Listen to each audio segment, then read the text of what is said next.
other shows we have for you to enjoy at myclassicradio.net. The Avengers was most certainly not a household name in South Africa prior to the radio series. With no national television service until 1976, the mechanism simply was not present in the country to show television programs to mass audiences. While many other countries reveled in the filmed adventures of John Steed and company, South Africa was not equipped to join in the fun. The series took Britain by storm and made a major impression in the American markets, being that greatest of rarities, a British series given a network transmission slot. However, as a filmed series, rather than a videotaped one, The Avengers was able to gain a modicum of exposure in South Africa through film rentals. Come and listen at myclassicradio.net. Good evening. This is Crime Classics. I am Thomas Hyland. I'm going to tell you another true crime story. Listen.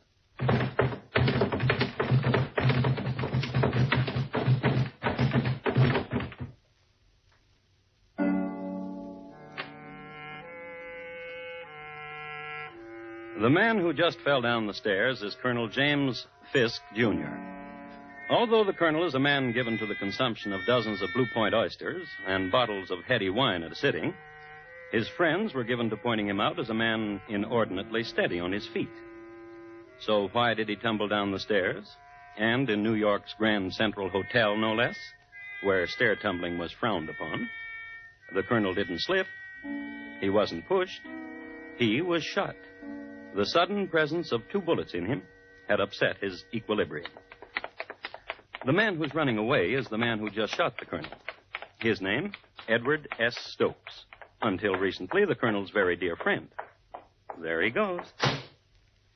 And tonight, my report to you on the checkered life and sudden death of Colonel James Fisk, Jr. Crime Classics. A series of true crime stories taken from the records and newspapers of every land, from every time.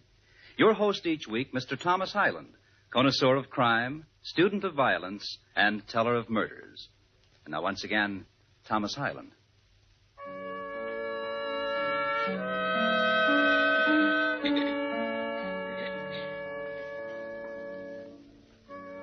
Colonel Fisk lay at the bottom of the stairs a few minutes before 4 o'clock on a Saturday afternoon, January the 6th, 1872. He was dying. His life was coming to an end. And he would be sorely missed by his family, Mrs. Fisk and the children, and by his intimates, among whom were Jay Gould, Boss Tweed, and the heavier stockholders of the day. A man dying, and I know the precise instant when his dying began. It started some months ago in a rather ornate house in Washington Square. 2 women were talking, and the younger one said, Annie, how can I meet Colonel Fisk? That was the instant. And the older one said, Oh, dearie, dearie, dearie. But the younger one was not young enough to take dearie for an answer. I mean it, Annie. I want to meet him. He's so wealthy, isn't he? And all I have is a black and white silk dress and an empty purse. So very empty, dear Annie. Oh, orphans in the rain and empty purses sadden me so, dear Josie. And I've heard he's coming here tonight to visit with you. The dear Colonel says I set such a good table. Dear Josie. Yes? Walk over there to that cabinet, dear Josie. In the very bottom drawer, you will find 2 candlesticks given to me by the minister from Egypt. Get them. Yes. They are heavy, aren't they? Now put them on the table. Mm-hmm. And light them. Good. Now blow them out, gently.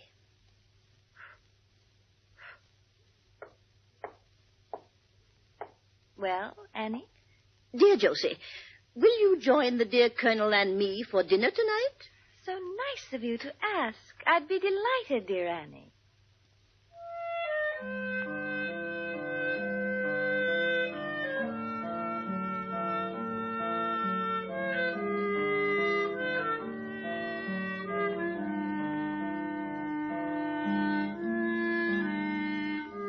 And so it was that Colonel Fisk and Josie Mansfield met.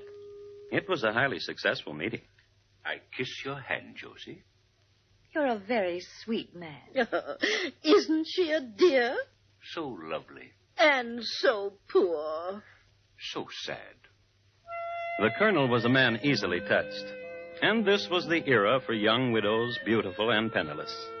It was the era for weeping at the mere thought of such a situation. It was a decade of compassion and champagne.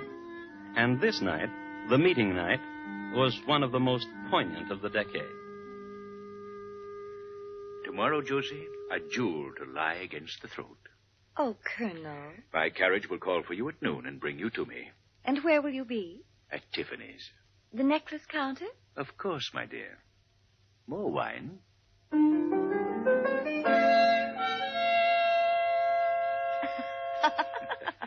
Diamonds become you. Oh, Colonel.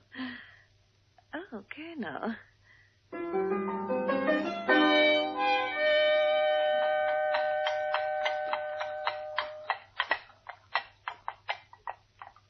Look at it, dear.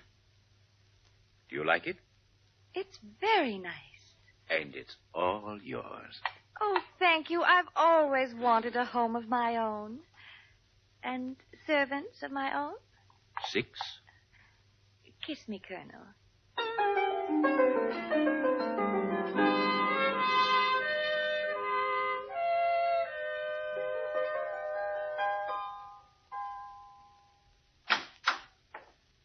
Good evening, Colonel. Evening, Quimby. This is Mr. Stokes. May I take your cane, sir? Thank you, Quimby. Is, The mistress is in the drawing room. She's waiting for you. This way, Stokes. Hello, Colonel. And you must be the Colonel's best friend, Mr. Stokes. I hope this is no imposition, ma'am. Preparing dinner? Certainly not. I just sat here all day, listening to the new present the Colonel sent me, while the servants made ready. Do you like the new music box, my dear? It reminds me of you when you're away from me. Such a pretty speech. How fortunate you are, Colonel. Oh, wait till you taste her pheasant a la Esther. I can hardly wait. Now, will you two excuse me for a moment? Where are you going, Colonel? I left a small package for you out in the carriage, my dear. And Of course, we'll excuse you. So, you're Mr. Stokes. So you're Josie. I must say he was right. You are elegant. He was right. You are very lovely. You're younger than he told me. And you're... What? You are. Will you help me light the candles? Josie. Will you help me with the fireplace? Josie. The music box is run down. Will you... Josie. You won't help me with anything. You're wicked. Yes, I am. You're very wicked.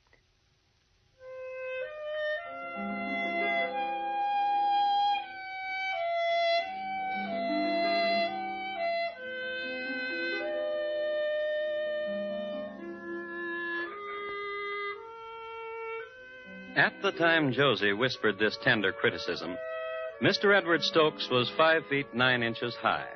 His head was covered with glossy curls, his complexion clear, his features regular, and his eyes dark blue. He was dressed in the height of fashion, and his diamond studs gleamed brilliantly. And after the colonel returned with a forgotten package... Oh, a ruby pendant. Thank you, Colonel. You're very welcome. And after the wine was drunk and venison devoured, and the fingers dipped in the lemon water, after that evening of old friends and new, after that, there was a new day. And there was this. Good morning, Mr. Stokes. Good morning, Quimby. Is, The mistress is in the sitting room. She's waiting for you. Thank you, my man. Josie. Edward. Oh, wait, Edward. I was out this morning early shopping. Here, I bought something for you. Open it. Josie. A pearl stick pin. There was no need for you to... Oh, yes, there was. Now be quiet.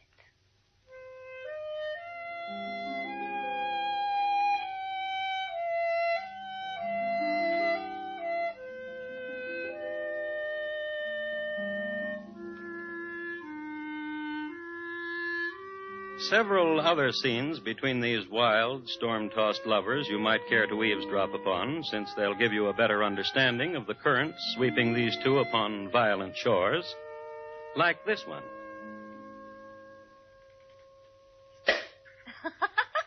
The best champagne in New York. Now take off your little shoe.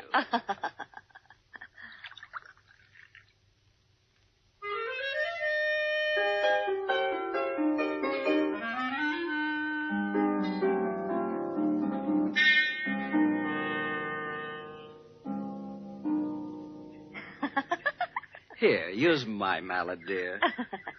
This croquet has brought the pink to your cheeks. Make your shot.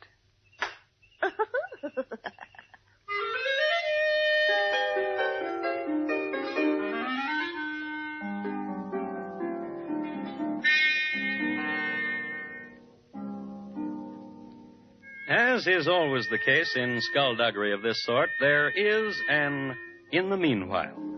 So, in the meanwhile, in the Park Avenue home of Colonel James Fisk, Jr., the colonel and his lady. The children have been tucked away for the night, the servants snug in their quarters, as were the animals.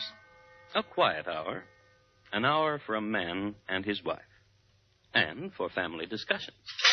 You fool! You cheat! Blackguard! Dear, the children, you'll awaken them. A woman like that. Have you no compassion in your heart? She's a widow. Ha, ha. Alone in the world. I am but her advisor. Ha, ha. Now that's all you are. What are you talking about? What all of New York is saying. And that is? Ha, ha. And that is? The most concerned is the last to know. Know what? Your precious widow and Edward Stokes. What? Ha, ha, Colonel. Now you know what I've been through. The aggravation, the shame, the heartache, the sorrow, the unrequited love.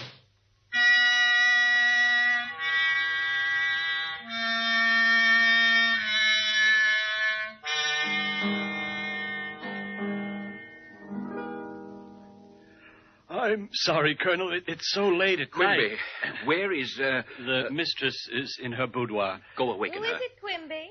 It's not Mr. Stokes, ma'am. Why, good evening, Colonel. What's this I hear about you and that scamp, Edward Stokes? Why, what have you heard? That you and he, Who told you that? my wife. You'd better go back to her, Colonel. Then it's true. I love him very much. Josie, Go back to your wife. I warn you. You warn me. You, Colonel? Listen to me. I'll ruin you. Please. Go home. You and Edward Stokes. Mark my word. I'll ruin the both of you. My promise to you, if it takes the rest of my life.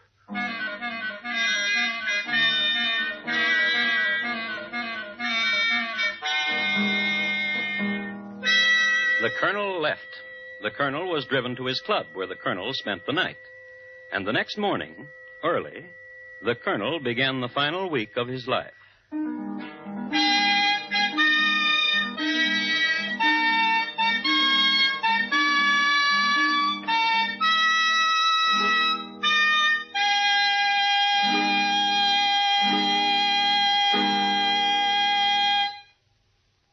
You are listening to Crime Classics and your host, Thomas Hyland, and his report to you on the checkered life and sudden death of Colonel James Fisk, Jr.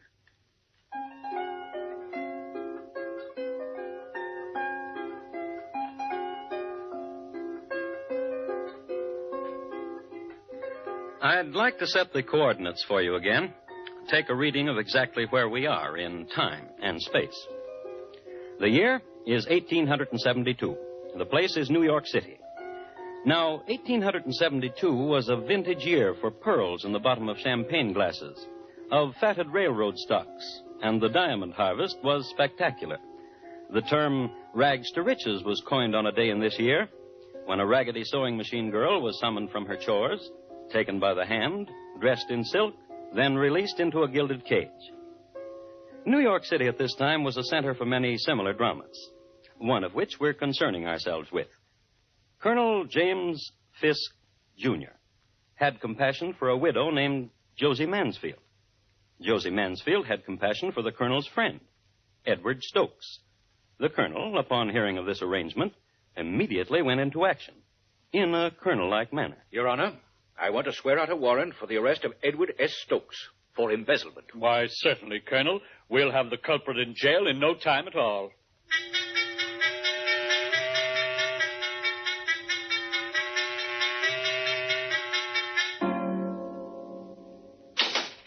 Inside with you, Mr. Stokes. Jailer, Yes, sir, Mr. Stokes. do you have the list? Yes, sir. Your living room furniture, the portraits, and the bed. I'll have them here in no time at all.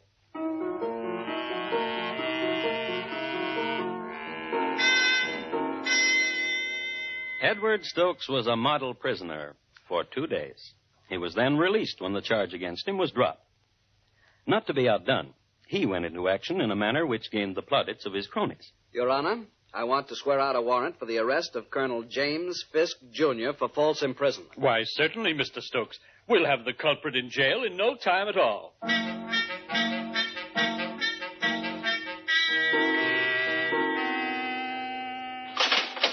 Jailer, Yes, sir, Colonel. The living room furniture, your easy chair in the library, and the bed. I'll have them here in no time at all.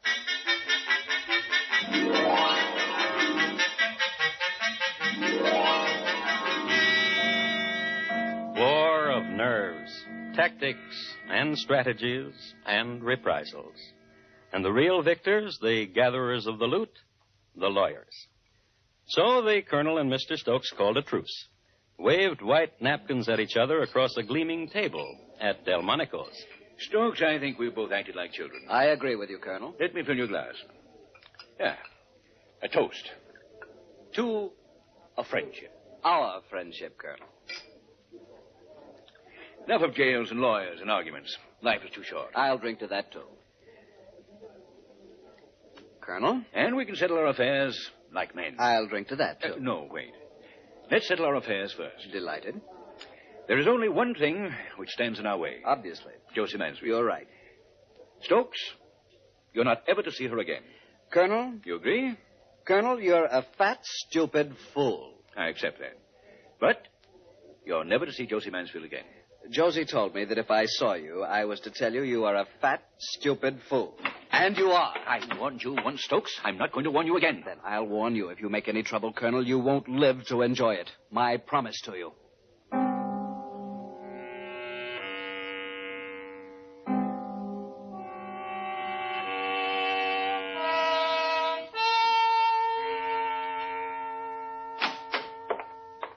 Good evening, Mr. Stokes. The mistress is in the parlor.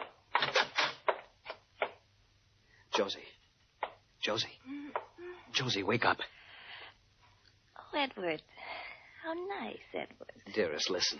It's important. Are you awake? Well, of course, I just drowsed off. I was reading, waiting for you, and now you're here. Josie, listen. It's about Colonel Fisk. Oh, please don't talk about him. Not now. He's ruined me. What are you talking about? I'm a pauper. You? Why, you're one of the wealthiest young men in No, the... not now. I don't have a penny. What happened? The stocks I had, all my assets. Well? The colonel forced down the value of the Erie Railroad stocks, wiped me out. Oh, Edward, I'm so sorry. Josie, Yes? I'm poor now.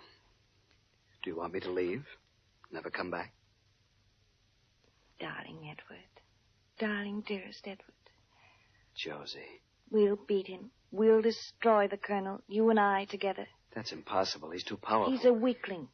What? I can prove he's a weakling. He writes letters. Letters? I saved them. And that's not all. What do you mean? Dealings he's had. Dishonest business dealings. Would you like to look at them? Dearest Josie, I love you so much.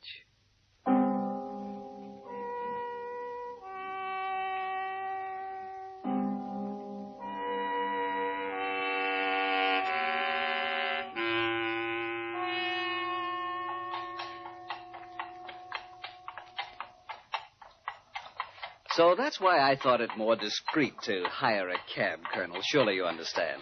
I must tell you, Stokes, when I agreed to meet you, to ride with you in a hired hack at night... I explained the necessity of secrecy, Colonel. As indeed you did not. You merely said secrecy. That is why I must tell you I am confused. Have you made another decision about Josie? A tentative decision, Colonel. Tentative? Yes, it depends on you. Oh? I need money. I know. Badly. I know. Colonel, Yes? you love Josie very much, don't you? I understand you now, Stokes. I thought you would. You want me to reimburse you for the money you've lost? $250,000. I know. In return for which, you'll give up Josie. That's right. I'm sure there must be a name for you, Mr. Stokes. I'm sure of it. I had an experience last night. I had dinner at home with my wife. The children were with us. After dinner, I played on the floor with my children. I heard them laugh. I heard my wife laugh, too. And I laughed, too. And there was no other meaning behind my laughter except enjoyment of my family. Very touching. And rewarding. Then you're not interested in my proposal. I'll get off at the next corner, Mr. Stokes. Tell the driver. Of course. Next corner, cabby. Well, Mr. Stokes, give my regards to Josie. Tell her I'm truly sorry for what's going to become of her.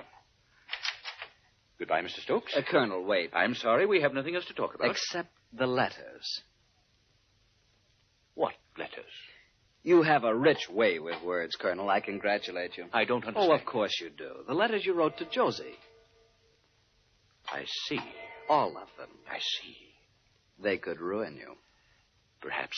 I remember one of the letters opened with, "Dearest Josie, my poor little widow, your sad tears still on my shoulders." $10,000. And another, "Dear Josie, this morning I was at Tammany Hall, and with Boss Tweed arrangements were made to relieve the city." $10,000. $250,000 for the letters, Colonel. 10,000, or you may publish them or do what you want with them. Surely you're not serious. Good night, Mr. Stokes. 10,000. Bring your letters to me tomorrow, and you shall get your money. Good night.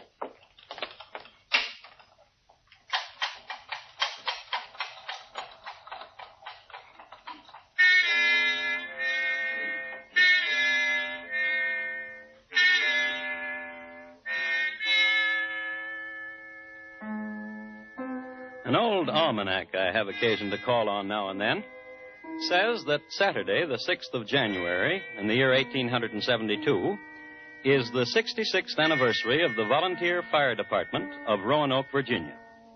Also, it predicts the day will be cold and clear with high westerly winds. So, we'll make an assumption. On a cold, clear Saturday morning, buffeted by the high westerly winds, Mr. Edward Stokes made his way to the Wall Street office of Colonel Fisk. Here he received more coldness and $10,000. Here he deposited with the colonel a stack of letters, wrapped in blue ribbon and sachet. Then Edward Stokes called on Josie Mansfield. He told her of the transaction. We must imagine that Josie's reaction went something like this. You idiot! You bumbling, spineless idiot! But Josie... I should have known better than to trust you with those letters. But $10,000 is better than nothing. If you'd had the courage... He told me 10,000 or nothing. If you'd had the courage, he would have given you everything he owned. Why, the mere possession of the letter dated June 16th, 1871 would have been a fortune 10 times the amount you got. But But what? you have your jewels, this house. Surely you must be worth nearly $1 million yourself. I love you, dear Edward, but that's my money. You'll just have... What is it, Quimby? Miss Annie Wood wishes to speak with you. Tell her I'm busy. She said it's extremely urgent. Extremely urgent. Hello, Annie. Josie, dear Josie, and dear Mr. Stokes. Hello. The judge came to see me for lunch a little while ago. Judge? What are you talking about? Judge Tripler. Well, I don't see... He just come from court. He just signed a warrant. Yes? For the arrest of dear Mr. Stokes on the charge of blackmail. Colonel Fisk. Yes. The dear judge told me that the colonel asked him to sign such a warrant. Josie. Yes? We'll be seeing each other more often. Won't we, dear Josie?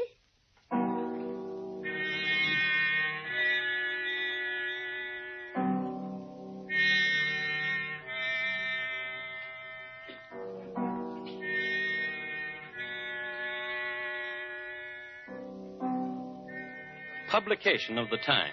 I quote, "The next that was seen of Edward Stokes, as far as is known, was at a few minutes before 4 o'clock, when he was walking carelessly up and down the main corridor of the Grand Central Hotel on the parlor floor. This corridor is 1 story above the street, is parallel with Broadway, and at its northern end is reached by a staircase from the street. Passing and repassing the head of the staircase, Stokes glanced furtively down the stairs. It was nearly 4 o'clock when Colonel James Fisk, Jr., drove up in a carriage to the door. Stepping out of his carriage and walking briskly across the pavement, he passed through the outer door of the hotel. When he had done so, he was heard to inquire for a certain Annette Latour. He was told she was in and started up the stairs.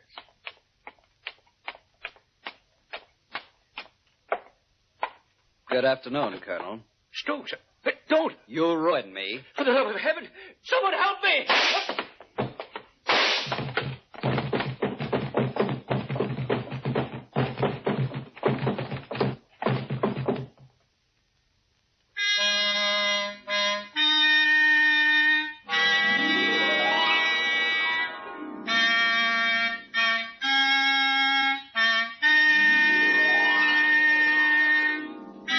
Edward Stokes was restrained a block away. The colonel didn't die immediately. He was lifted by 3 bellhops and taken to chambers supplied by the management. Doctors were called, and the colonel joked with them, as he joked with his many friends who came to visit him. He joked with everybody. The next day, in the middle of a joke, he died. Thomas Stokes pleaded self-defense. He was convicted of manslaughter in the 3rd degree. Josie Mansfield spent her remaining days with her aunt, Miss Annie Wood.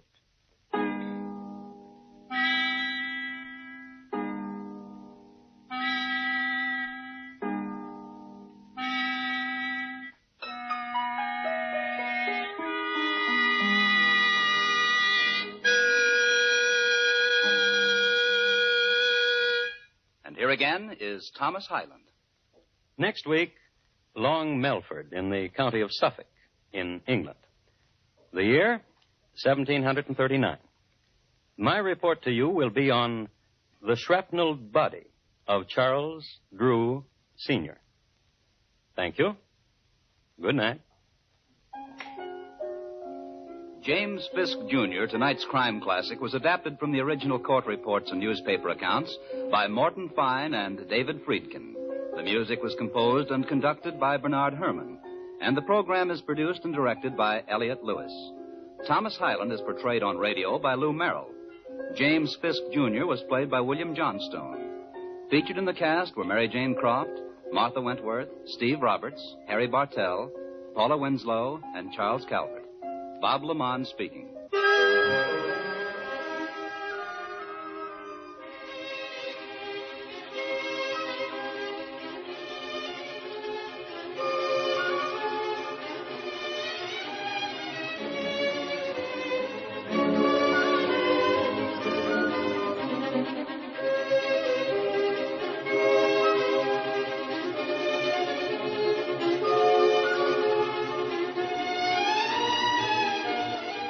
Crime Classics has come to you through the worldwide facilities of the United States Armed Forces Radio and Television Service.